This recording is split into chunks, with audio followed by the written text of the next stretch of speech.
Curiosity और creativity ये basic human nature है और यही इंसान को बहुत आगे ले जा सकते हैं। आज तक जितने भी नए इन्वेंशंस हुए हैं, दुनिया अलग अलग फील्ड में बहुत अजीब तरक्की कर रही है। ये सब मनुष्य के इस अद्भुत दिमाग की शक्ति है, लेकिन ये इस तरह से सोचने की शक्ति आज के युवाओं में नष्ट हो रही है। इसका कारण है आजकल की सारी सुख सुविधाएं, मोबाइल्स, इंटरनेट, सोशल मीडिया। आज का इंसान बहुत आलसी हो चुका है। वो ज़्यादा किसी टॉपिक में डीप सोचना ही नहीं चाहता। इनफैक्ट आप मोबाइल तो यूज़ करते हैं, लेकिन शायद ही कोई जानता होगा कि ये स्मार्टफोन कैसे काम करता है। आपके टच करने से मोबाइल के अंदर हालचाल कैसी होती है। आज का हमारा टॉपिक तो वो नहीं है।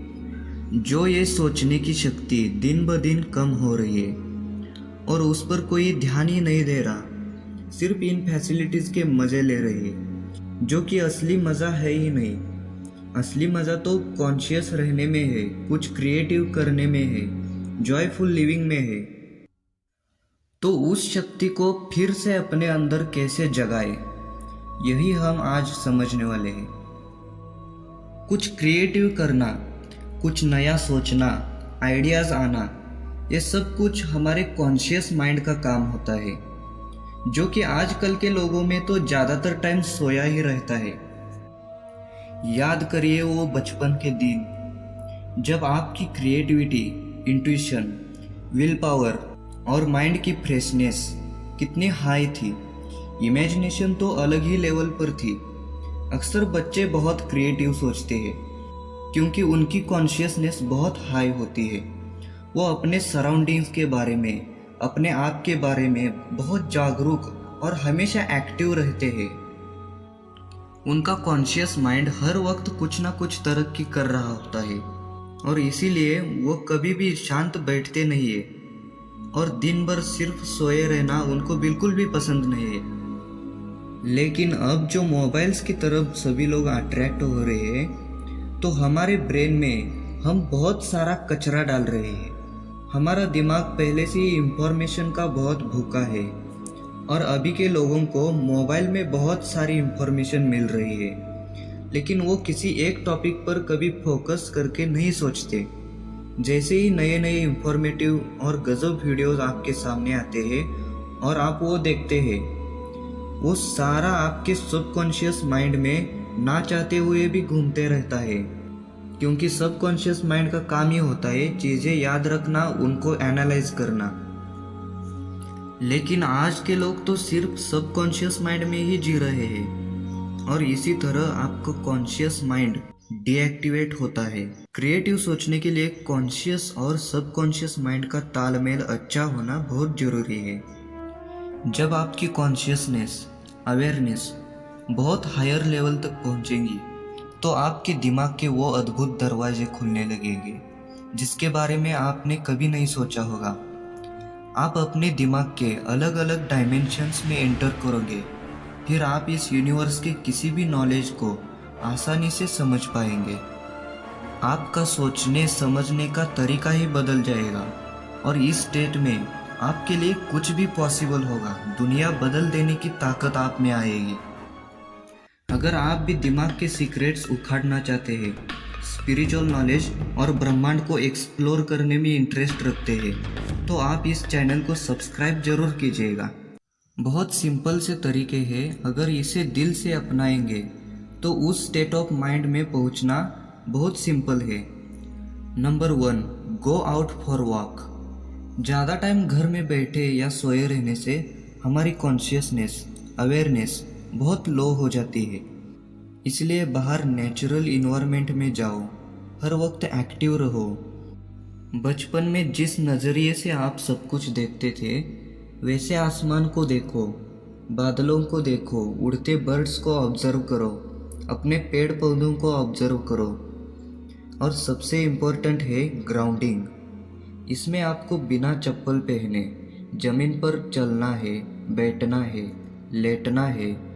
अगर सुबह शाम को ऐसे में आप उगते सूरज को और डूबते सूरज को ऑब्जर्व करोगे, तो आप नेचर के साथ कनेक्टेड फील करोगे। आपकी वाइब्रेशंस इंक्रीज होगी। नेचर की वाइब्स के साथ आपका तालमेल बढ़िया होगा तो माइंडफुलनेस आएगी, कॉन्शियसनेस और क्रिएटिविटी अपने आप ही बूस्ट होगी। Number 2, stay silent and alone. जहाँ और जितनी ज़रूरत है उतना ही बोलिए। अकेले रहने से ही नए आइडियाज़ मन में आते हैं। ऐसे में बाहरी दुनिया से हटके कुछ अलग थॉट्स आएंगे और उससे आपकी क्रिएटिविटी बनेगी, क्यूरियोसिटी आएगी। और जब भी आपको कोई क्वेश्चन मन में आता है तो उसे इंटरनेट पर जाके सर्च मत करना। अकेले रह के उस पर लॉन्ग थिंकिंग करें और हमेशा अपने हिसाब से सोचिए, ना कि दूसरे लोगों के हिसाब से। ऐसे में आपको लगने लगेगा कि सारे क्वेश्चंस के आंसर तो अपने अंदर पहले से मौजूद है। इस प्रैक्टिस को करके आप अपने सबकॉन्शियस माइंड को रिप्रोग्राम कर सकते हैं और बाद में आपको ये बहुत ही आसान लगेगा। फिर आप इससे ऊपर के लेवल तक पहुंचेंगे। ये तभी पॉसिबल होगा जब आप अपने माइंड पर खुद काम करेंगे, बिल्कुल शांति से। इंट्रोवर्ट लोगों के अंदर तो ये क्वालिटी पहले से ही होती है। Number 3, create new environment. हमेशा एक ही वातावरण में रहने से हमारे अवेयरनेस लेवल धीरे धीरे कम होती है। क्या आपने देखा है कि जब हम बहुत दिन बाद अपने रूम में बेड की जगह बदलते हैं तो कुछ समय के लिए आपको फ्रेश और अच्छा लगने लगता है। इसलिए अपने सराउंडिंग में छोटे छोटे बदलाव करने की कोशिश करो। कुछ अच्छा, नया, क्रिएटिव बनाने की कोशिश करो। नंबर 4 एंड लास्ट टिप है हॉबी। अपने इंटरेस्ट के हिसाब से अपनी हॉबी मेंटेन करिए। सोचिए आपको बचपन में क्या करने में, क्या सीखने में इंटरेस्ट था। बचपन में आपके अंदर कुछ ना कुछ टैलेंट जरूर होगा, लेकिन मोस्ट ऑफ द पीपल इसको भूलने लगे हैं। बचपन में जब हम किसी को कुछ टैलेंट परफॉर्म करते हुए देखते थे तो हम उसको तुरंत घर में आके ट्राई करते थे और वो टैलेंट सीखने की इच्छा होती थी। लेकिन जब लोग सोशल मीडिया पर बहुत सारे टैलेंट के वीडियोस देखने लगे तो लोगों के अंदर एक ऐसा माइंडसेट बना है कि वो टैलेंट सिर्फ वही कर सकता है, क्योंकि इतना सारा कंटेंट भरा हुआ है कि लोग उसको सीखने के बगैर और ज़्यादा वीडियोस देखना ही पसंद करते हैं। आपके अंदर जो बचपन में इंटरेस्ट था, चाहे वो कुछ भी हो, dance, music, photography, travelling, even spiritual thinking, scientific thinking, yoga, जो भी हो, उसको अपनी हॉबी ज़रूर बना लेना और उसको नेक्स्ट लेवल पर लेके जाने की ताकत आप में है। आई होप आप अपने इनर चाइल्ड को प्रोटेक्ट करेंगे और ये जो बातें अभी मैंने की है, ये अगर आपको समझ आई है तो एक लाइक ज़रूर कर देना। इससे मैं समझ पाऊँगा कि आपको कितना समझ आया है।